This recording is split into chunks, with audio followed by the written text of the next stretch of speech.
Hello everyone, कैसे हैं। और आज मैं फिर से नई नई टिप्स और ट्रिक्स के साथ फिर से आ गई हूँ। और यहाँ पर जो है पहली टिप्स के साथ चलते हैं। तो यहाँ पर चावल को लेकर के टिप्स है। तो यहाँ पर चावल जो है तवे में जैसे रोटी वोटी बनाते हैं ना, तो उसके बाद तवा जो है हल्का सा मतलब गर्म रहता है। तो उसके बाद क्या करें, उसमें जैसे रोटी ना भी बनाए तो हल्का सा तवा गर्म कर लें।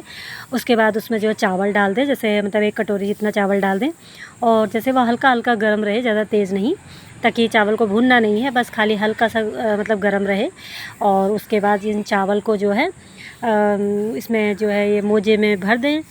और इस तरीके से जैसे मतलब मोजे में यहाँ पर को हाथ से ही किसी तरह मतलब भर दें, ताकि मतलब ज़्यादा गर्म ना हो, तो ये क्योंकि हाथ जल जाए, ऐसा गर्म ना हो, बस क्या है इस तरीके से इसमें।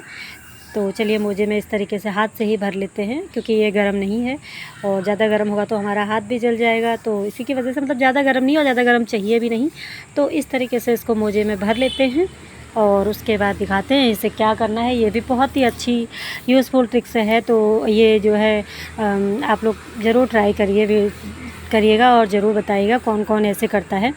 तो मेरे को अब कभी कभी जैसे ज़रूरत पड़ जाती ना, बहुत जैसे कहीं से आते हैं हम लोग, तो हमारे पैर बहुत दर्द करने लगते हैं, और कभी कभी हाथ में दर्द होता है या फिर कमर में दर्द होता है। तो इसके लिए क्या होता है ना, इस तरीके से इसकी पोटली बांध ली। और जो इस तरीके से अगर इसको सेकेंगे ना, हम हाथ में सेकेंगे या कहीं पर भी जहाँ पर भी अगर दर्द हो रहा होगा, इस तरीके से अगर सेकेंगे तो हमें बहुत ही आराम मिलेगा, बहुत ही रिलैक्स मिलेगा, ताकि मतलब जो हमारा दर्द हो रहा था ना वो बहुत ही अच्छा लगेगा उससे। तो क्योंकि इसके अंदर चावल हैं, जो चावल हैं वो गरम हैं, तो गुनगुने हैं। तो इसको इस तरीके से अगर हाथ में मैंने रखा है ना, तो इतना अच्छा लग रहा है ना, बहुत ही अच्छा लग रहा है, हल्का हल्का गरम गरम लग रहा है। तो इस तरीके से चलिए अगली टिप्स की तरफ चलते हैं। अगली टिप्स हमारा यहाँ पर है कि पैरों में जो है मैंने मोजे पहन रखे हैं, और ये मोजे क्यों पहने हैं तो मैं बताऊँगी आप लोगों को। तो यहाँ पर क्या होता है ना, जैसे हम लोगों की पैर की एड़ियाँ फटी होती हैं, और किसी किसी की तो गर्मी में भी फट जाती हैं, और वैसे तो जाड़ों में ही ज़्यादातर फटती हैं। और गर्मी में भी किसी की, जैसे मेरी है पैरों की एड़ियाँ, मेरी हमेशा मतलब गर्मी में भी फटी रहती है, और जैसे बरसात होती है तो फिर थोड़ा सा ठीक हो जाता है। तो गर्मी में यहाँ पर मेरी एड़ियाँ भी फटी रहती है। तो मैं ऐसे क्या करती हूँ, जैसे मतलब मोजे पहन लिए मैंने, और उसके बाद पानी में जैसे थोड़ी देर के लिए मतलब खड़ी हो गई, जैसे भिगो लिए पैर। उसके बाद क्या करना है, इसको जैसे अच्छे से मोजे भीग जाते हैं ना हमारे, तो उसके बाद थोड़ी देर के लिए ऐसे ही बैठ जाएं या बाहर का कुछ काम कर ले, ताकि हमारे पैरों में जो अंदर एड़ियों में जो मिट्टी फंसी है या फिर कुछ भी बालू या फिर गंदगी जो एड़ियों में फंसी है ना, क्योंकि हमको जो रगड़ना पड़ता है वो पत्थर में रगड़ना पड़ता है या ब्रश से रगड़ना पड़ता है। इससे क्या होता है, जो हमारे स्क्रैच जो पड़े होते हैं ना पैरों में, वो और ज़्यादा हो जाते हैं, तो उससे और भी हमारे पैर की एड़ियाँ जो है बेकार हो जाती है। तो इस तरीके से अगर ये वाला टिप्स अगर यूज़ करेंगे ना, तो ये बहुत ही अच्छा कमाल का टिप्स है। इससे हमारे पैर इतने सुंदर हो जाएंगे ना, गोरे एकदम साफ़ हो जाएंगे, हमको रगड़ने भी नहीं पड़ेंगे।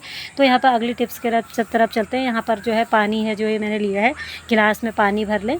और इसको क्या करें, जैसे हम लोग जैसे ठंडियों मतलब जैसे आजकल है गर्मी का मौसम है, और कभी बारिश हो जा रही है, कभी गर्मी हो जा रही है। तो गर्मी हो रही है तो हम लोग ठंडा पानी पी ले रहे हैं, और बारिश होती है तो हम लोग ऐसे नॉर्मल पानी पी लेते हैं। तो उससे क्या होता है, हमारा गला ख़राब हो जाता है।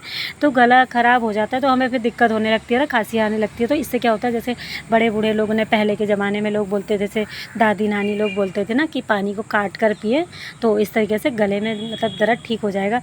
तो यहाँ पर को जो है पानी को 3 बार इस तरीके से चाकू से काट लें, और तब इससे पानी पिए, एकदम गला सही हो जाएगा। तो यहाँ पर अगला टिप्स हमारा है आलू को लेकर के। तो आलू भी ये बहुत ही फ़ायदेमंद होता है यहाँ पर। तो ये भी बहुत ही अच्छा टिप्स है, तो आप देखिए।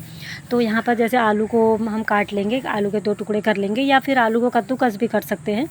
तो मैं यहाँ पर आलू के 2 टुकड़े कट कर लूँगी। और इससे क्या होगा, जैसे हमारे हाथ में ना कहीं पर जल जाता है, जैसे मेरे हाथ में यहाँ पर कल ही जल गया था ये। कल मैं सुबह सुबह कचौड़ियाँ बना रही थी तो जल गया, मेरे हाथ में तेल पड़ गया। तो मैंने क्या किया, तुरंत जैसे आलू जैसे फट से एक आलू काटा, और इसको इस तरीके से हल्के हल्के से यहाँ पर हाथों में मतलब लगा लिया। तो इससे क्या हुआ ना, मेरे को एकदम से मतलब जलन भी नहीं हुई, मेरे हाथों में ठंडी ठंडी पड़ रही थी, बहुत ही अच्छा लग रहा था। तो ये भी है ना कमाल का टिप्स, बहुत ही अच्छा टिप्स है। कौन कौन करता है ऐसे ज़रूर बताइएगा। वैसे तो जले हुए में पेस्ट भी लगाते हैं, और या फिर बर्फ़ भी लगाते हैं, और तो कई सारे होते हैं इसमें मतलब लगाने के लिए, कई सारी दवाइयाँ होती हैं। तो मैं तो आलू लगा लेती हूँ फट से, इससे कुछ भी मतलब ये फूलता नहीं है और ये मतलब ऐसे ही बैठ जाता है और धीरे धीरे सही हो जाता है। तो दो तीन बार या 3-4 बार ऐसे आलू को लगा लें, आलू का रस लगा लें, जो कद्दूकस किया रहता है या वो लगा लें। तो जो भी आप आलू किसी तरीके से भी लगा सकते हैं तो एकदम सही हो जाएगा। मैं यही लगा रही हूँ।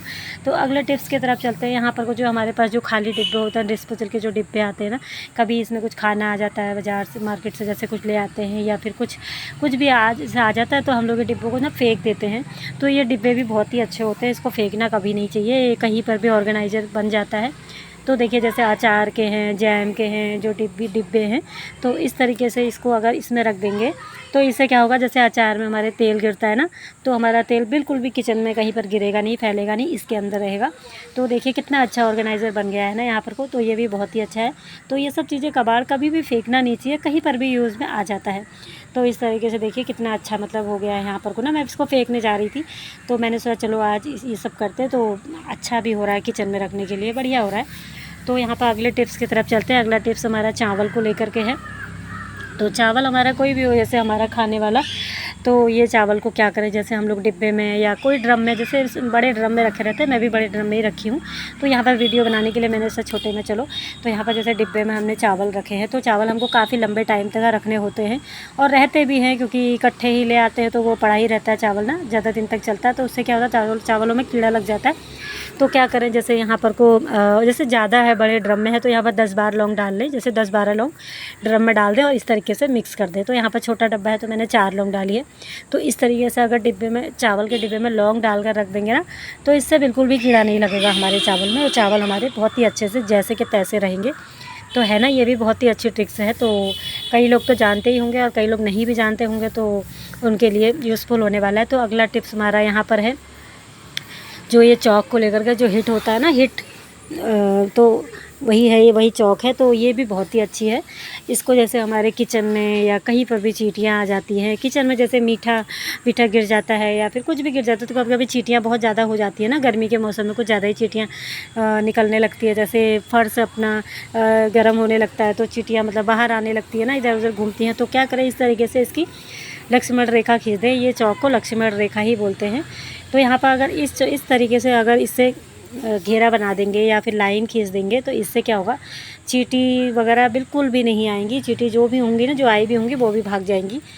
तो है ना। और जैसे कीड़े मकोड़े भी आते हैं घर में, जैसे घुस जाते हैं, तो उसके जैसे कि घर के दरवाजे पर चौक से एक लाइन बना दें या जो भी मतलब इस तरीके से करें ना, तो कीड़े मकोड़े भी बिल्कुल नहीं आएंगे घर पे।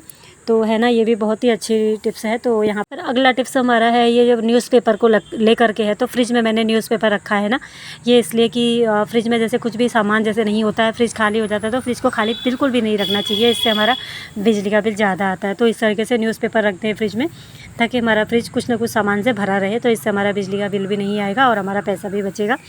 तो चलिए फिर इसी तरीके के यूज़फुल टिप्स के साथ फिर से आऊँगी। Okay, bye bye, thanks for watching.